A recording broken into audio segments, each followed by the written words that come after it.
नमस्कार मित्रांनो, तर तुम्ही बघू शकता हे आपण डब्बे लावायचं काम चालू आहे। तर मागच्या व्हिडिओमध्ये आपण तुम्हाला सांगितलं होतं की आपल्या कोंबड्या एक साधारण 5.5-6 महिने झालेले आहेत। तर कोंबडी आता एक अंड्या वीस होती काही दिवसात, तर त्यासाठी आपण एक पूर्वतयारी म्हणून असे डब्बे लावून घेतलेले आहेत। तुम्ही बघू शकता हे तेलाचे डब्बे आहेत, ते आपण घरामध्ये ते तेलाचे डब्बे आणतो, त्याला वरचा भाग कापून त्याचा त्यांना बसण्यासाठी आपण हे भिंतीवरती फिक्स केलेले आहे, हे तुम्ही बघू शकता। तर याच्यानंतर आपण याच्यामध्ये तूस टाकणार आहोत, त्यांना बसण्यासाठी आधी आपण याच्यामध्ये करणार आहोत। तर त्यांना असं चारी बाजूने शेप वाटावं आणि अंडी घालण्यासाठी त्यांना काही दुसरा कोंबड्यांनी वगैरे जे कोंबडे आहेत त्यांनी त्रास देऊ नये यासाठी ते आपण हे अशा प्रकारचे हे डबे लावलेले आहेत। तर आपण आता अशी त्याची लेअर करणार आहोत। आता जसे आपण खाली डबे लावले तसेच आपण एक फूटभर जागा सोडून वरच्या बाजूला पण असे एक डब्याची रांग लावून हे तुम्ही बघू शकता। हे तूस आहे, तर आपण हे गादीच्या स्वरूपामध्ये आपण त्या डब्यामध्ये राखणार आहोत बघा, जेणेकरून कोंबडीला बसायला थोडंसं आरामदायक वाटण्यासाठी।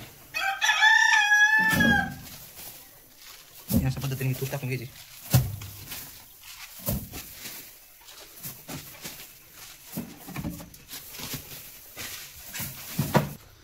त्याचा एक दुसरा एक फायदा होतो, जर गादी नसेल खाली तर समजा कोंबडीने अंडी घातली याच्यामध्ये तर ते फुटण्याचे चान्सेस जास्त असतात, त्याच्यामुळे गादीचा आपल्याला दुतर्फी फायदा भेटतो। कोंबडीला बसायला बी व्यवस्थित वाटतं आणि त्याच्यामध्ये आपली अंडी पण सुरक्षित राहते।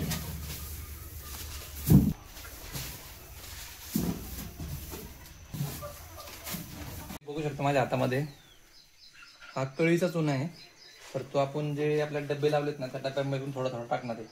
तर हा का टाकावा, तर हा निर्जंतुकीकरण करण्याचं काम करतो।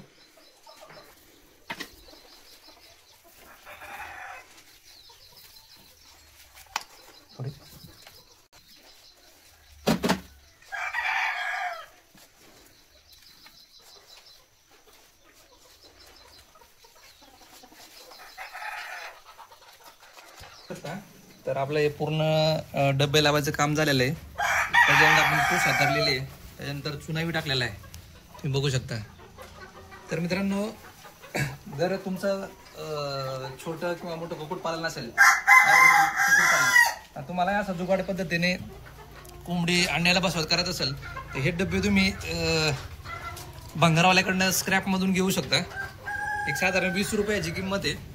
तर आपण ॲक्च्युली साठवलेले घरचे साठवलेले डबे होते, त्यामुळे आपल्याला काय आणायची गरज पडलेली नाहीये। जर तुम्हाला कोणाला आणायचं असेल तर तुम्ही हे भंगारमधून देऊ शकता। तर तुम्हाला हा आमचा व्हिडिओ कसा वाटला नक्कीच कमेंट करून सांगा।